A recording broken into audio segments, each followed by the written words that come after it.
नमस्कार, आपके साथ मैं रोहित कुमार। आप न्यूज फाउंडेशन पर शाम के बज गए हैं 6 और 6 बजते ही बिहार में छठे चरण के चुनाव की जो रफ्तार है वो अब थम गई है। कुछ पोलिंग बूथ पर जो लोग लाइन में हैं वो अंतिम वोट डाल रहे हैं और हम लेकर के हाजिर हैं सुबह सवेरे से जो विश्लेषण, जो ग्राउंड रिपोर्ट तैयार हमने की है कि वहां पर क्या दिख रहा है। 8 सीटों पर जहां पर चुनाव है वहां पर इस बार किसकी लहर है, कौन जीतता नजर आ रहा है, कहां मामला फंस गया है, कहां जो है तेजस्वी यादव के लिए खुशी की बात है और कहां पर उनकी टेंशन बढ़ रही है और कहां पे मोदी का मैजिक चला और कहां नहीं चला। इन तमाम चीजों पर विस्तार से बात करेंगे। बिहार की कुल 8 सीटों पर आज चुनाव हुए। इसके साथ ही अब बिहार में अंतिम जो चरण है वो 7वें चरण का इंतजार शुरू हो गया है। प्रधानमंत्री नरेंद्र मोदी आज जो है बिहार के विक्रम और काराकाट में चुनावी जनसभाओं को संबोधित कर रहे थे, तो तेजस्वी यादव ने भी कई चुनावी जनसभाओं को संबोधित किया। माहौल बनाने की पूरी कोशिश है अंतिम चरण को लेकर के, लेकिन छठे चरण में क्या हुआ इसी पर आज बात करेंगे। बिहार की 8 सीटें जहां पर ये चुनाव आज संपन्न हुए हैं वो सीटें आपको जो है वो है पूर्वी चंपारण, पश्चिमी चंपारण, वाल्मीकि नगर, शिवहर, वैशाली, गोपालगंज, सिवान और महाराजगंज की है। यहाँ पर कहीं पर त्रिकोणीय मुकाबला है तो कहीं पे राजपूत वर्सेस जो है वो भूमिहार नजर आ रहा है, कहीं पर महिला चुनावी मैदान में आमने सामने है। इन सब पर एक एक करके बात करेंगे। फिलहाल जो चुनाव आयोग की तरफ से आंकड़े आप आए हैं चुनाव प्रतिशत को लेकर के, वो लगभग वही आंकड़े हैं जो 19 में थे। तो 19 का आंकड़ा क्या था, क्योंकि अभी जो 24 के फाइनल टैली को आने में वक्त है, इसको लेकर के विपक्ष सवाल भी कर रहा है कि आंकड़े जानबूझ करके देरी से जारी किए जा रहे हैं। उन तमाम चीज़ों पर चर्चा में हम इनको शामिल करेंगे। लेकिन 19 में क्या हाल था, तो वाल्मीकि नगर पर 61.98% मतदान हुआ था, पश्चिमी चंपारण में 62.02%, पूर्वी चंपारण में 60.30%, जबकि शिवहर में जो है 59.32% मतदान हुआ था, वैशाली में 61.91% मतदान हुआ था। गोपालगंज की बात करें तो वहां पर 55.78% मतदान हुआ था, सिवान में 54.73% मतदान हुआ था और महाराजगंज में मतदान 53.82% हुआ था। कुल जो मतदान का प्रतिशत था वो 58.73% था। और इस बार भी लगभग आप ये जब फाइनल रिपोर्ट्स आएगी चुनाव आयोग की तरफ से तो लगभग इसी फिगर के आसपास में ये चीज़ें आती हुई नजर आ रही हैं। बड़ी बात यह है कि जो चुनाव हुए हैं उसके हिसाब से सबसे ज़्यादा वोटिंग का जो प्रतिशत है वो वैशाली में नज़र आ रहा है। तो जब 19 की अगर बात कर लें तो 19 में सबसे ज़्यादा ये जो वोटिंग थी वो जो है वो पश्चिमी चंपारण में देखने को मिली थी।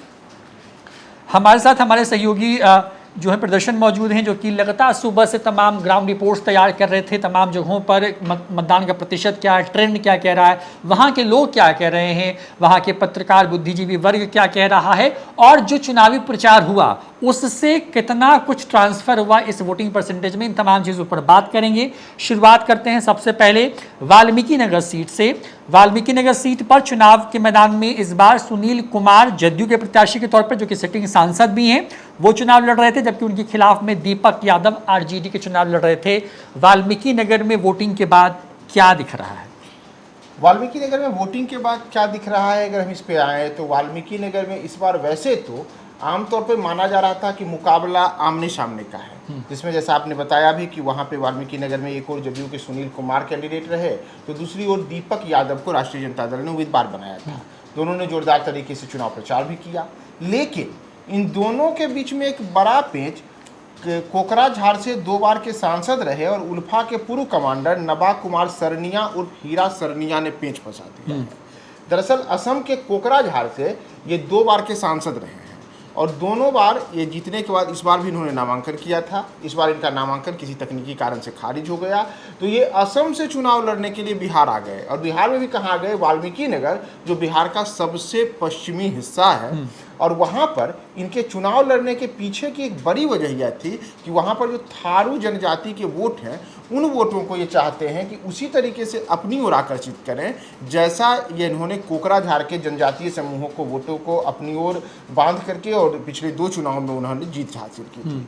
तो ऐसे तो वहाँ पर दीपक यादव और सुनील कुमार के नाम को लेकर के शुरुआती दौर में चर्चा थी कि इन दोनों के बीच ही मुकाबला है, लेकिन हीराबाई के वहाँ पे चुनाव मैदान में उतरने से मुकाबला वहाँ भीतर खाने त्रिकोणीय हो गया। और इनका दावा है कि थारू जनजाति के वोटों ने बड़े स्तर पर इस बार हमें वोट डाला है। कारण भी है, दरअसल थारू जनजाति जो यहाँ पर है, अगर आप देखेंगे कि मतदाताओं की स्थिति के तौर पर, तो वाल्मीकि नगर में सबसे ज़्यादा जिस वर्ग के मतदाता हैं उसमें 17,66,000 जो वहाँ इस बार मतदाता रहे हैं, उसमें थारू आदिवासी मतदाताओं की संख्या करीब 2.25 लाख के आसपास बताई जाती है। ये वहाँ का सबसे बड़ा मतदाता वर्ग है और इन्होंने उसी के ऊपर अपने ध्यान केंद्रित किया और उसे अपनी ओर आकर्षित करने की कोशिश की। तो एक ये मुकाबला में हो गया है कि वहाँ पे मुकाबले में सुनील कुमार, दीपक यादव और थारू जनजाति को अपनी ओर आकर्षित करने के लिए चुनाव मैदान में उतरे हीरा सरनिया वहाँ पे प्रमुख उम्मीदवार बन गए हैं। अब चूंकि जो वह सीट है, उस सीट पर लंबे अरसे से एनडीए के प्रत्याशियों का दबदबा रहा है। जो वहाँ पे सुनील कुमार हैं, इनके पिता ने भी पिछले चुनाव के दौरान वहाँ पर शानदार प्रदर्शन किया था। उसके बाद सुनील कुमार के पक्ष में इस सीट चुनाव आए 2020 के दौरान।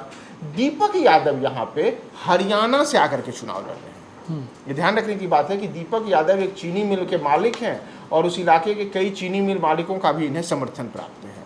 तो दीपक यादव इन तमाम समीकरणों को अपने पक्ष में करने के लिए वहाँ पे आए हैं। तो यहाँ पे एक स्थिति यह बनी हुई है कि वाल्मीकि नगर में बाहरी वर्सेज स्थानीय का मुकाबला चुनाव के दौरान ये आम बोलचाल की चर्चा में थी कि बाहरी यानी कि दीपक यादव जो हरियाणा के हैं, हीराबाई जो असम के हैं, तो आखिर वहाँ के लोग किसी बाहरी को अपना प्रतिनिधित्व क्यों सौंपे, स्थानीय को क्यों नहीं सौंपे। तो सुनील कुमार इसे बड़े जोर शोर से चुनाव में उठाए उन्होंने। और इस दौरान चाहे एनडीए के जितने भी वहाँ स्टार प्रचारक चुनाव मैदान प्रचार करने को गए, चाहे बिहार के मुख्यमंत्री नीतीश कुमार हो या एनडीए की ओर से एक बड़ा कुनबा वहाँ पे चुनाव प्रचार के उतरा, तो उसने बार बार इस चीज़ों को दोहराया कि क्या वाल्मीकि नगर जो महर्षि वाल्मीकि के नाम पर है, वहाँ का प्रतिनिधित्व करने वाला व्यक्ति हरियाणा से आके करेगा। क्या राष्ट्रीय जनता दल को एक कैंडिडेट नहीं मिला जो बिहार की भूमि से हो। और दूसरी ओर जो हीराबाई हैं, उन्हें लेकर के भी बार बार चीज़ें की गई कि जिस व्यक्ति के ऊपर हत्या जैसे कई हत्याओं के आरोप रहे, उल्फा के पूर्व कमांडर रहे, उनकी पहचान ही यही है, तो क्या कोकराझार के नक्सलियों का गढ़ बनाने की में जिन पर सबसे गंभीर आरोप लगाए, उस व्यक्ति को वाल्मीकि नगर का व्यक्ति अपना प्रतिनिधित्व सौंपेगा। तो इन तमाम चीज़ों को लेकर के सुनील कुमार का जो आक्रामक चुनाव प्रचार रहा, इसने स्थानीय बनाम बाहरी की लड़ाई को वहाँ बड़े स्तर पर हवा दी। नतीजा है कि वहाँ पर अगर आप देखेंगे तो वोट प्रतिशत सुबह से ही काफ़ी जोर शोर से मतदाताओं ने मतदान में आए।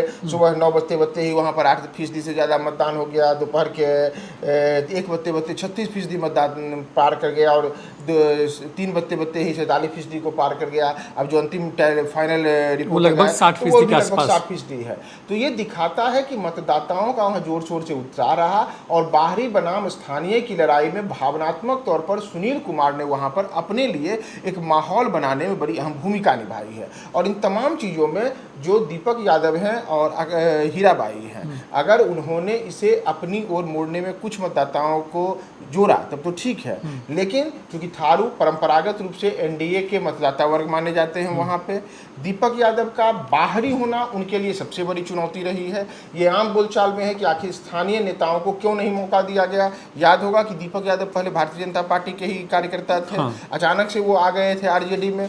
तो इसे लेकर के भी जो स्थानीय वहाँ पे आरजेडी के कार्यकर्ता हैं, नेता हैं, उनमें रोष रहा, उन्होंने भीतरघात किया होगा, ऐसी बातें कही जा रही हैं। तो संभव है कि इन चीज़ों का एक बड़ा नुकसान दीपक यादव को पहुंचे कि उनका बाहरी होना यानी हरियाणा का होना, उनका अचानक से भारतीय जनता पार्टी छोड़ करके आरजेडी में आ जाना, यह भीतरघात उनके लिए उनके ही नेता कर सकते हैं। और दूसरी एक बड़ी बात है, जो वहाँ पर हीराबाई हैं, जो कि कोकराझार के पूर्व से 2 बार के सांसद रहे हैं, उनके आने से भी एक बड़ा मतदाता वर्ग जो वहाँ अलग किस्म से टूटा है। जो इसलिए टूटा है कि जैसे अगर आप देखेंगे तो अलग अलग लोग उन्हें समर्थन कर रहे थे वहाँ पे, तो इसका बड़ा नुकसान इन लोगों को हो सकता है। और इसमें एक बड़ा फायदा सुनील कुमार की ओर जाते दिख रहा है और यही सुनील कुमार के लिए एक बड़ा प्लस पॉइंट के तौर पे वहाँ पे उभरा है। तो सुनील कुमार मतलब यहाँ पे वाल्मीकि नगर जो पहली सीट हमने टच की है, वो वहाँ पे सुनील कुमार जो हैं उनको फ़ायदा होता नज़र आ रहा है कि एज है, क्योंकि वहाँ पर आरजेडी में बाहरी जो प्रत्याशी जिसको टिकट दिया गया या फिर जो त्रिकोणीय मुकाबला बना रहे थे हीराबाई, उनकी अगर बात कर लें तो इन दोनों की वजह से वहाँ पर इन दोनों के खींचतान में कहीं ना कहीं ये सीट जो है वो एनडीए से बचा पाने में कामयाब होती नज़र आ रही है।